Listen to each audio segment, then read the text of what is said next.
Digong. Bago po ako magsalita, may tanong lang po ako sa inyo. Alam ko po, kilala niyo ako bilang singer, hindi bilang abogado. So, kuminsan nag-speech ako, pagkatapos ng speech, yung mga tao sabi, sample! Yan. So, tanungin ko na lang kayo, pili na kayo ngayon. Ano ba gusto niyo, speech o kanta? Kaya ko manalo eh. Ganyan ko na lang po. Kakanta po ako mamaya. Pero pwede ako ba magsalita? Konti lang. May gusto naman po i-share sa inyo. Pero pwede ba mapakinggan niyo muna yung ibalik niyo si Tatay Digong?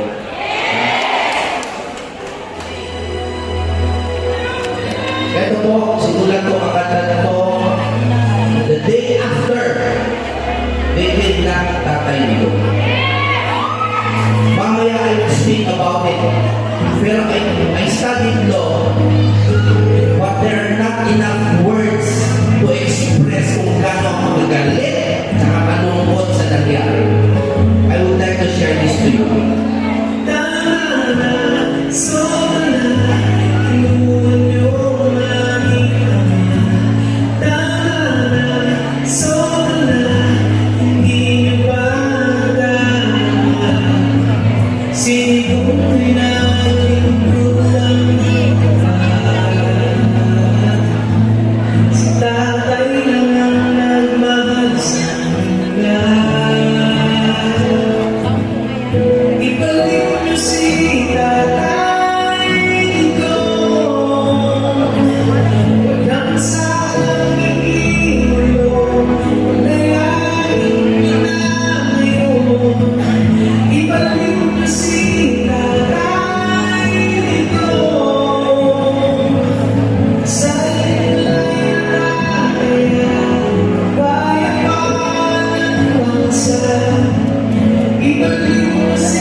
Naunga, nag-top 13 ko.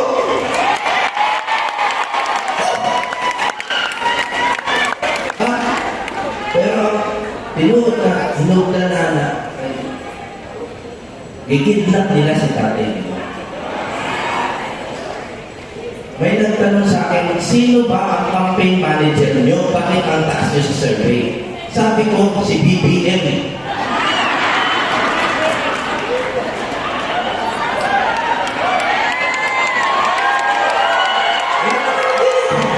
Wala naman na kailangan gawin. Diba? Bago po ako kumanta, kasi alam niyo po, sa dami ng kasalbahinan na ginawa ng administrasyon na to,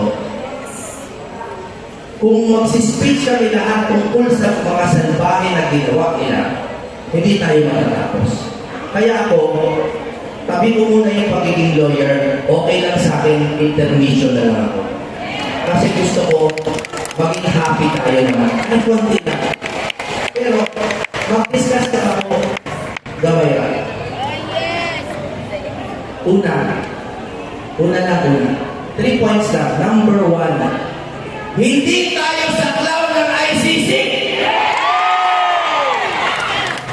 Ang dami dyan abogado, nagsisinungaling na.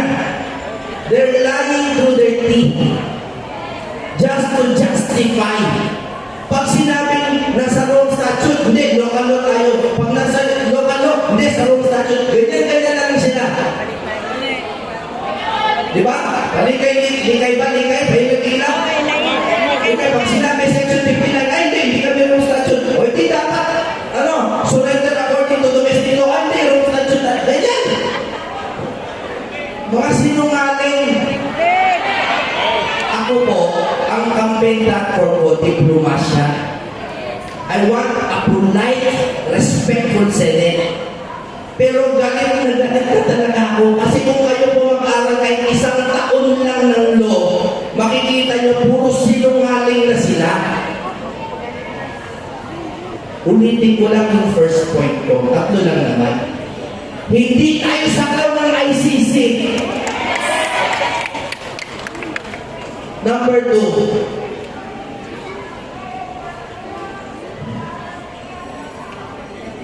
bakit mahal ang bigas? Mura bang bigas? Buti pa yung green rice. Mura lang. Green rice. Action. Yung white rice mahal. Alam nyo, nag-file kami ng case sa ombudsman laban kay Martin Romualdez. Falsification of legislative documents. Simplihan natin, paano ka gumawa ng budget? Batas yan. Paano ka gumawa ng batas? Gagawa dito sa lower house, bibigay sa Senate, magkaiba konti. Dadalhin sa BICAM. Wala pa namang mali doon. Pero galing sa BICAM, kailangan i-check ulit yan ng mga representatives nyo. Kailangan bumalik sa plenaryo. Tama? Nakukuha lang kayo, di ba? Patalino naman kayo, nagawin ko kayo eh. Alam nyo ang patas, di ba? Ang nangyari, galing sa BICAM, hindi na tumaan dun sa mga plenary, blanco yung ibang department. Pagdating kay dun sa, alam mo na, sa taas, ayoko gamitin yung salita eh. Pagdating dun sa taas, may laman na 241 billion. Eh di falsification. Sino naglagay? Eh di last touch. Sino ba last touch? Eh di si Romualdez. Eh di falsification. Tama? Okay. So, ano connection nito sa bigas? Hulaan nyo kung ano yung 2 department na pinaglaruan yung budget. 0, biglang 241, may mga backdoor deals, ganyan. Hulaan nyo kung wala kayo ng department. Agriculture, tama. Agriculture. Isa pa, hulaan pa kayo, isa pa. Kaya hindi. DPWH! DPWH! DPWH! Irrigation. NEA. So, di ba parang nakapansin? Sino ba pumapansin? Kasi ang iniisip ko minsan, agriculture, palay-palay lang yan. Irrigation, tubig-tubig lang yan. Sige, sige.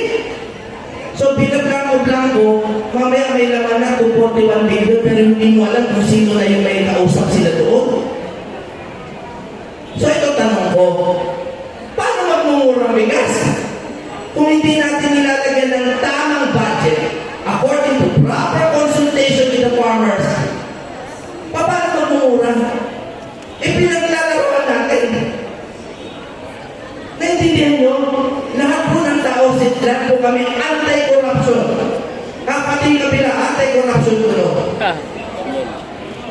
Pero may nagtuturo pa ng mechanism of corruption. Kung paano ninanakaw sa bulsa nyo. Nakikita nyo na lang nakaayuda na. Saan galing? Kaya, it brings me to my third point. Sorry, humaba ako. Third point. Kailangan PDP laban straight. Bakit? Paano ba mag-impeach? Sa baba, majority. Akyat. Ano sa taas? 2/3. Ano 2/3 ng 24 senators? 16. Ano natira? 1/3. Ilan ang 1/3? 8. So yung 8, dagdagan mo isa, wala na impeachment. Tama? Nung may PDP laban straight, originally, di ba 9? May dokumata pa. Tama? Kaya, ang boto sa PDP laban straight ay boto laban sa impeachment. Yan lang po ang gusto ko i-share sa inyo. May isa pa kaming kasong pinay, pero si Atty. Bobet Torion, who is representing a brilliant lawyer, representing Pastor Kibuloy, will explain to you kung ano yung pinay namin na kaso. Yung kaso na yan tungkol dyan sa online voting at kung paano tayo dadayain. Yung iba naman dyan, reklamo ng reklamo, dadayain tayo dadayain, paano nga natin ititigil? Ayan na, sinagot na ni Atty. Torion. He will explain to you kung paano natin ipoprohibit ang COMELEC dyan sa mga kalokohan na yan. Kaya supportahan niyo po si Pastor Kibuloy, who is supporting Atty. Bobet Torion and his associates to make sure na walang makalusot na legal matter. Si Atty. Torion hindi na ho natutulog. Tuwing meron, may kaso final mo. Okay. Ganyan. Hindi, totoo.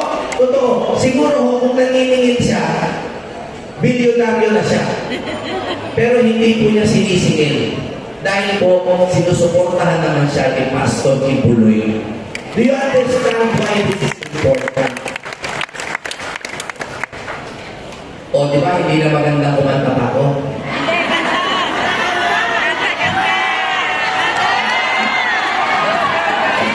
Sige. Kaya po ako kakanta. Hindi po para magkampanya na whatever.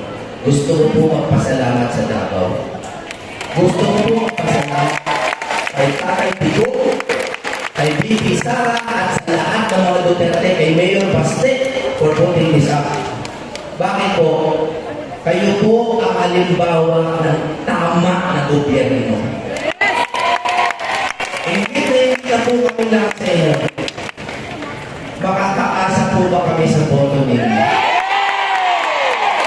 Makakaasa pa kami sa dasal ninyo? Makakaasa pa kami sa kampanya ninyo? Maraming salamat po. Kakantahan ko na kayo ngayon. Bigyan niyo lang po ako 20-20 lang. Kasi po, bibili ako ng isang 1/4 na bigas. 20 pesos. Sige, pakiplay na yun. Lalaki yun ah.